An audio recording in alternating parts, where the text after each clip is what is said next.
سيتم ضرب ايران حلف الناتو امريكا هيضربوها. اسمعوا الكلام اللي بقوله ده. ايران سيتم ضربها وهيتعمل فيها نفس اللي اتعمل في العراق بالظبط. وربما يتفق الفرقاء. من هم الفرقاء؟ روسيا والصين.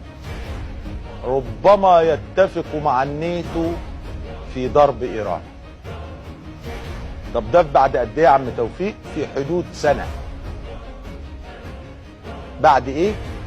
بعد الاطاحه ببشار، لان مؤتمر جنيف روسيا لن تتخلى فيه عن سوريا، ولكن ممكن تعمل انتخابات مبكره تخلي بشار يمشي ويجي حد تاني يطلعوا منها يضربهم ايران، لان كده ايران هيبقى دورها انتهى. خلي بالكم اللي انا بقوله. خلاص.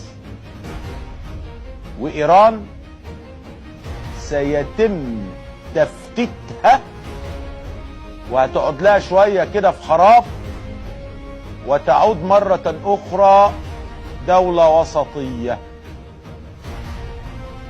عارفين؟ اي خدمه. سجلوا النبي الكلام ده عندكم عشان تفتكروا ان توفيق عكاشه قالوا من سنه.